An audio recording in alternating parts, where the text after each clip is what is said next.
Yan na naman tayo mga kaunda. Ang ginawa ko naman dyan mga kaunda ay nag-alin naman ako ng rig mga kaunda. Sa barako po yun nakakabit sa barako 175 po yan mga kaunda.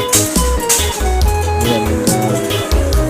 Overseas na po yan ang guys mga kaunda. Ayan mga kaunda.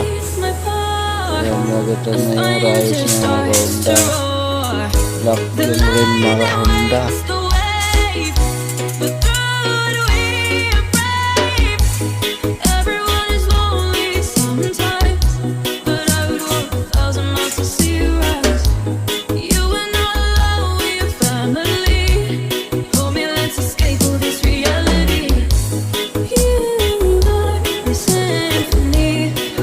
Mga kaunda, follow na lang kayo sa page ko mga kaunda, sa Boss Gidlot mga kaunda.